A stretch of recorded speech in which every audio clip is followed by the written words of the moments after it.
Hello everyone, welcome back to the TJOmega channel for day 1518 of our daily content grind. So, this is one of those videos that started off as one idea, and then something clicked and I started to change it up into a completely different idea. And in this case, it was me kind of pondering old movie toy lines compared to what we have now, where it's just kind of like an extension of Studio Series. Thinking back to when a Transformer movie got a full proper toy line, and starting to think about how weird The Last Night was and how it kind of like did this midway point between normal retail toys and Studio Series toys. It's kind of like a holdover little like stopgap in between. But the more I started to think about it and the more I started to look into it, the more I realized a lot of the things that annoy me here are things I can actually attribute more to the previous toy line. A lot of what bugged me was in Age of Extinction, and the real truth here is Age of Extinction is an incredibly odd toy line, and something that I really wanted to just remind you of because it's got a lot. It's got a lot. For starters, let me take you back to the halcyon days of when a Transformers movie would present itself with a full, robust toy line. Here is your wave breakdown for the main size classes for Dark of the Moon. And this might shock you here, but I actually do not mind Dark of the Moon as a toy line. I thought it got rid of a lot of the over complexity that Revenge of the Fallen brought in a desperate attempt to chase, as you know, accuracy above all else in the robots and their depictions. I felt like the transformations were more fun. I felt like the automorph gimmickry kept that gimmick out of the main toy themselves and actually made them a lot more fun to mess with. And obviously, yeah, we had a pretty robust lineup. You know, not everything made it to the toy lines, overall, but most of what you saw in the movie, most of the major stuff is here. Look at that, 6 waves, starting with a 6-figure wave 1. When is the last time you heard of any wave having more than 4 figures? That's kind of absurd. That's kind of crazy. But most of the waves at the time, yeah, they had some pretty good numbers to them. Like, there's a lot of variety going on, and even these waves like 4 and 5 and 6 there, where you have fewer new releases, you got to remember, those were bolstered by previous releases, previous figures from the other waves that sold well. Bumblebees, usually. But no, like, you had a good number of Voyagers. You got 3 leaders, sprinkled in as well. This was really nice. This was the age where you could just go into a toy store or like into the toy aisle at Walmart or Target, and half of one of the toy displays would just be devoted to Transformer stuff, and a lot of it was movie. And I miss those days. I miss those days. But if we take a look at Age of Extinction, things changed dramatically. For starters, it was lumped into generations instead of being its own thing. Also, yeah, you can see this is really thinned out. Like, okay, Voyagers and Leaders only had a few trimmings, but the Deluxe was gutted. No wave more than 4 figures and only 3 real waves with 1 revision mixed in. That's insanity. That's like less than half as many deluxes came out in that line as the previous one. And there's characters in these movies that never even made it to toys and all. Like they skipped over things. So yeah, we collectors were just kind of like confused, right? Because like we just went from this really intense, really versatile toy line. And remember, Dark of the Moon also had the Cyberverse stuff where you had Commander and Legion class toys. So you had a mini version of the toy line to collect along with the full size version. That's a lot to do. That's a lot going on. And now we have next to nothing. And we spent this entire time just kind of staring at it going like, wow, we barely have anything to buy for this movie. And that is because, for some reason, Age of Extinction is where Hasbro decided full force on kids. Like, make this a kid's toy line above all else. Do not throw anything else out there. We make this a toy line for young children. And you know what? Yes, Transformers are for little kids. You know, it is a young kid's toy line. This is not a surprise. This is really technically how it should be. But it went from collector friendly, but kids could still play with it, to yeah, good luck. Most of what came out in this toy line was aimed directly at young children. You know, you're talking like your 5 to 7-year-old kind of demographic. Here on screen is just a bunch of one-step changers. Like, one-step changers completely took over this toy line. You could find these things all over the place. And most every character got one-step changers in this toy line. Like, they were all over, and you just could not get rid of them. The toys didn't even sell that well. And they just kept making them. And just kept making them. This was also a line where we saw the return of fast action battlers, now called, I believe these were called, of course I forget the name right offhand. It doesn't matter what they're called. Power battlers. These are basically fast action battlers, which I thought in the first movie was a really smart idea. Here are toys that look like they are on screen and do a fair bit of transforming, but they are still relatively simple for kids, less accurate, less focused on like presenting articulation and like a really high-end action figure, and more focused on just fun stuff for kids, quick transformation, quick little action gimmicks. You know, it's a nice little balance, but it's a nice balance when you have a robust, fully developed toy line to go along with it. The Power Battlers far outnumbered the deluxe classes that they shared a shelf with. There were so many more of these released. You could tell that it wasn't even reactionary. Like, they didn't cut the deluxes and Voyagers because, well, collectors just weren't buying them, they weren't selling well at the stores, etc. They literally went full on just the little kid gimmick lines, and that was the plan from the ground up. And keep in mind, this is how they looked at the store. If you look at what a normal deluxe looked like, the packaging is basically the same. You've got one graphic on the front of the bubble telling you that it is a Power Battler, not a deluxe, which also meant a lot of what was on the shelf looked exactly the same from each other, which made it really frustrating for a collector looking for new things, seeing that and going, oh, it's one of those. Okay, sure, fine, whatever. And yeah, these again, they were all over, they dominated, and now, they're clutter. Yeah, and this is just tip of the iceberg stuff. This is the easy stuff, by the way. This doesn't get into Titan changers, which started as a thing here, like Titan figures before Titan Transformers were a thing, where it was literally just, a 1.5 foot tall Grimlock. We had one here at the toy shop that literally took years to sell because they look so lame. They're poorly painted, don't transform, poorly articulated. But they made a bunch of them for this movie, on top of all the other gimmicks they could figure out. You know the one that always bugged me the most? The one that was sitting at the Walmart peg forever and I never saw a single one sell? These things. Because they ride the Dinobots in the movie, but they can't make toys to convey that, so how do we actually make that work? Things that we would normally put in for a Happy Meal for free. Just larger, I guess. Yeah, like they did a whole line of these where they had pullback motors and like internal sparking gimmicks, and they're the equivalent of toy cars. They're just shaped like dinosaurs, and yeah, like they're just very, very underwhelming.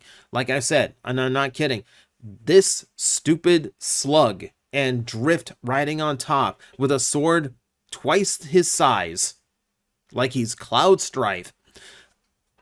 This thing was there forever. I never saw a single one of these move from a peg. Ever. Ever. Nobody wanted them. Kids didn't want them. And you gotta remember what the movie is that we're talking about here. This is Transformers Age of Extinction. This is the movie where this is a scene. Where this is a thing. So why is it when a movie is very clearly not directed at kids, did we create a toy line that is almost solely focused on appealing to kids? This is not a children's movie. This is a PG-13 movie that just barely holds on to that PG-13 rating. There is cursing. The main characters are all jerks. They're violent to each other. You know, Kelsey Grammer dies.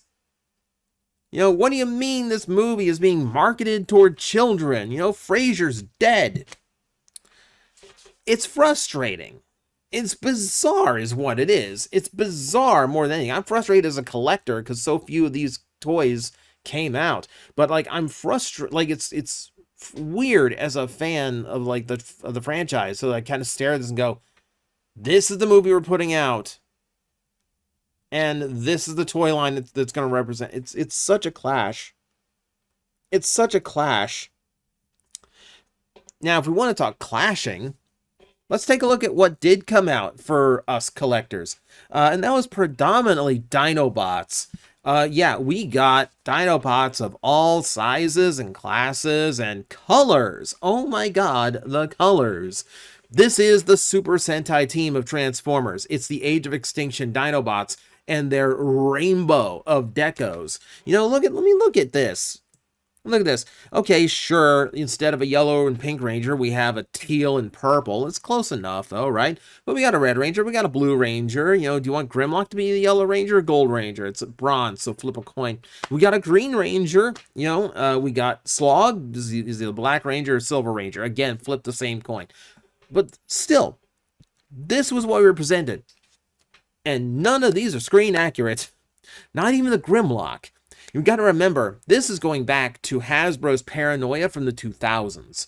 Once upon a time, Hasbro was terrified of releasing anything that was monochrome and gray.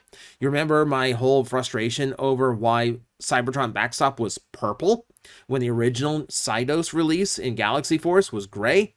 Because Hasbro was scared of releasing an all-gray toy. They thought kids wouldn't care and wouldn't buy it unless it had just a little bit of color to it.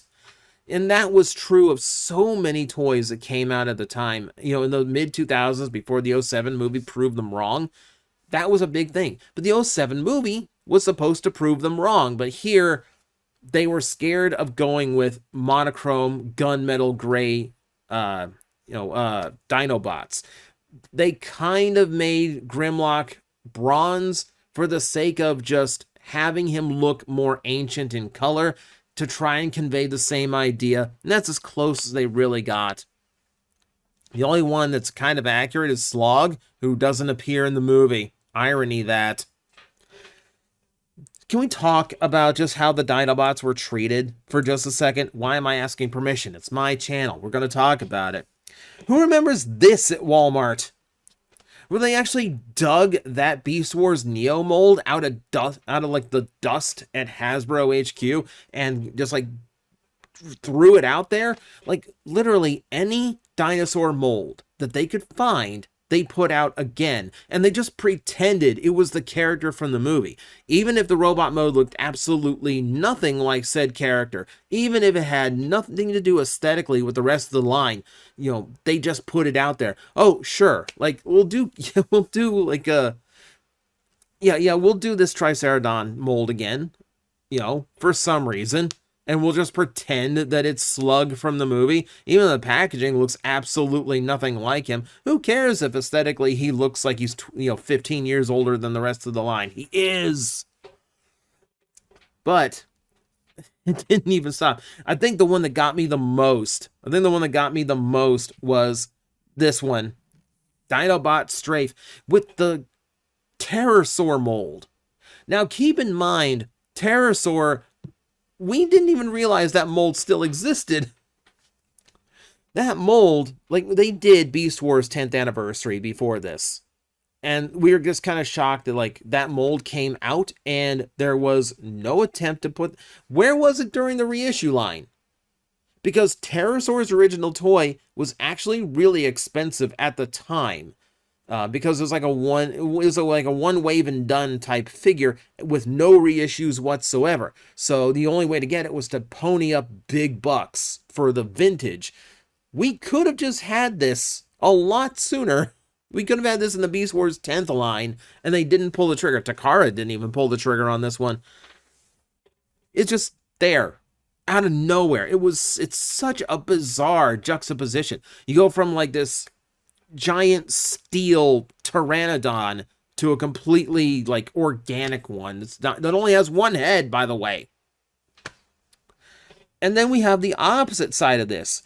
These are the evolution packs. You remember the evolution packs where it's like, here's one of the old versions of the character and here's the modern one? It's basically just a chance to just repack one of the Slug toys and just pack in an old figure with it. In this case, they were trying to pass off the classics Triceratops Minicon mold. Yeah, they were trying to pass that one off as like G1's slag, and it does not work. It's kind of neat to see him in normal G1 colors, but also it doesn't work. It's not even close.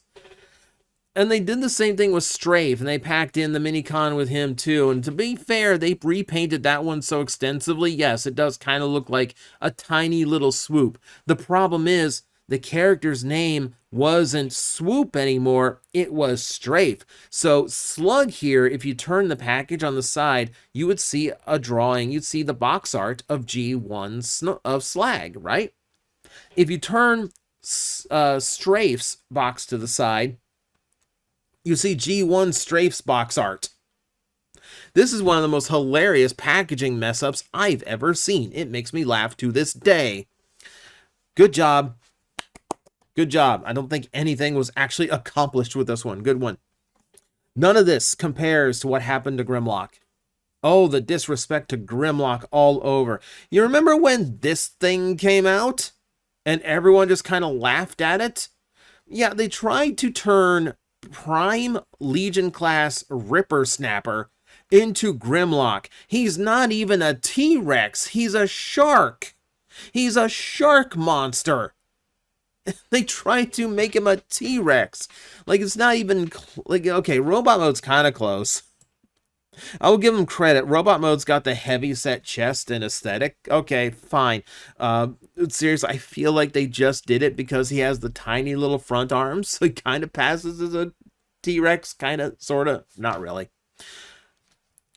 Oh, and that doesn't even, it gets worse. Oh, does it get worse? Yeah, that's not Grimlock either. That's also not a Grimlock mold. At least it's an actual dinosaur. It's supposed to be a dinosaur. It's Energon Cruellock. Why was that pulled out of nowhere and called Grimlock? It's like literally any mold that had big back legs and tiny front arms, they just repainted into Grimlock and just assumed this would be okay. It just became the weirdest running gag of like Grimlock became a shapeshifter that exists in all aesthetics at the same time in this toy line. They even brought back the Energon mold. Now, we have a history with Mega Dinobot, right?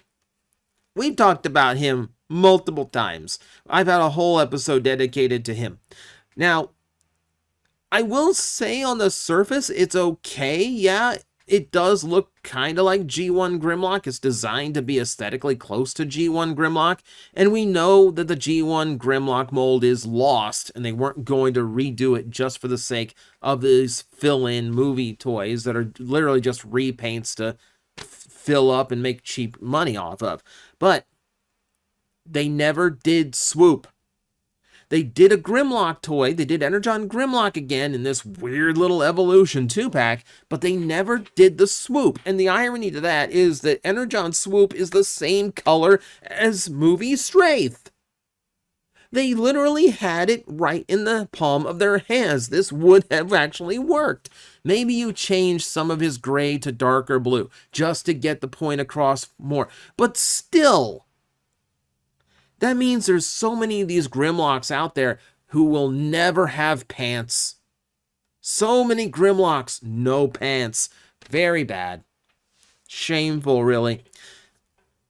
Imagine being a kid who bought this 2-pack or got this 2-pack as a gift, and he's transforming this weird Grimlock who doesn't look anything like the one in the movie, while he stares at the other Grimlock in the box who looks nothing like the one in the movie. And he finds this extra head that has no use whatsoever. Like, who greenlit that? Who comes up with the idea of releasing half of a combiner and never releasing the other half? It's one of the biggest missteps I've ever seen Hasbro make. Oh, but they made more. Oh, did they make more? Here's another one, and this one I'll actually give them. This is one where I would have actually believed the whole evolution thing if this is the one they used. It's, Fall of Cybertron Grimlock, who is a decent mold. That's actually not a bad figure whatsoever. And yeah, in the right color scheme, it's close enough to G1 Grimlock. I'd believe that in an Evolution 2-pack, but he's not packed in with the current Grimlock, no. He's packed in with Silver Knight Optimus Prime. What is Silver Knight Optimus Prime? It was an intended upgrade of Optimus Prime in the movie. See, when he takes the Sword of Judgment out of Lockdown's ship, he was supposed to get this full recolor upgrade and actually look like this, sterling silver knight. You're supposed to go completely to the limit with that concept. They scrapped it. I think for the same reason Hasbro was scared of doing an all gray toy. I think the filmmakers were scared of having any scenes of Optimus Prime where he wasn't blue and red. So they scrapped the idea of him becoming a Silver Knight, but not in time for a ton of repaints to be made. Now, I don't mind the look of this, and oh my god, it would have actually provided a different visual in the movie, which would have been really refreshing and would have been nice. But it really does feel like an excuse to repaint a whole bunch of Optimus Prime toys into flat gray, doesn't it? And that's basically what happened. So Silver Knight just kind of came like the new Night Watch, where literally every Optimus Prime was wearing that color for the entirety of that toy line's run. And they never had any kind of context because it got scrapped from the movie. Silver Knight Optimus Prime also has this unusual distinction of having to do with this whole debacle. We have talked about this before. So this is Thrilling 30. Remember, this is 2014. Thrilling 30 is a thing where they were celebrating the 30th anniversary of Transformers with a special set of toys. And the special set of toys were all numbered so that you had this one special collection that you could have throughout the year that celebrated all of the history of the Transformers brand. Was this attached to major, returning characters who had brand new molds in the Generation line? No. Was this attached to any kind of reissues that were coming out that would have been a really fun thing? No. Wasn't even attached to these Evolution ones that actually did have old toys brought back. What was it attached to? A bunch of Silver Knight Optimus Primes who never had any context in the movie because technically they no longer exist. Oh, but this is celebrating the franchise's, anniversary. This is the same promotion, which, by the way, duplicated numbers, as you can see on screen, forgot numbers on occasion, and assigned different numbers to multiple variations of extremely expensive figures, including a Titan Metroplex that you could only get in Southeast Asia. I have ranted before about Thrilling 30. I can continue to rant about Thrilling 30. It's one of the dumbest marketing concepts Hasbro ever had, and one of the biggest flopped marketing campaigns Hasbro ever had. But it has the misfortune of also muddling what is already an incredibly awkward toy line with a lot of missteps and a lot of really confusing directions. Why make a movie that pushes the limit of what you can get away with in PG-13 and then market so many of the toys directly to young children, many of which too young to get into the movie? This is where I make my argument of the movie isn't just what sells the toys. The toy line sells the movies, where a lot of people, especially today in the age of the cable cutters, a lot of people only find out movies are coming out because they go into the aisles and they see all the merch that's coming out for the movie. And they go, well, this looks really cool. I want to go check out what this is for. Well, when the toy lines all look lame, then no one's going to have that response. It's one reason why I think Transformers 1 failed. Admittedly, a small part of it, but I do still think it played a factor. And this is kind of in that same vein, you know? Age of Extinction was a little bit less successful than its predecessor, and the next movie was The Last Knight, and we know how that turned out. And Last Knight followed a very similar path that this toy line had with its toy sales, even though these toys seemed to just clog a lot of shelves. So, that's Age of Extinction. If you had forgotten, there you go. One of the weirdest toy lines that we've ever had, and it's a main line. It's not even a side product. It's not even a weird, like, gimmicky thing. Well, there's a lot of gimmicky things, but that's the problem. So, that's just me recapping, reminiscing. You know, we've had better times, we've had worse times. And these are just one of those times. So, thank you for joining me down a trip through memory lane. Always appreciate it. And as always, I will see you next time. Hello everyone, I am Astral Agent Magnetar, a Tokusatsu VTuber, and I am streaming 4 times a week over on Twitch, Monday, Tuesday, and Wednesday afternoons, and a special late night one on late Friday/early Saturday. So come watch, come hang out, and let's make an impact together.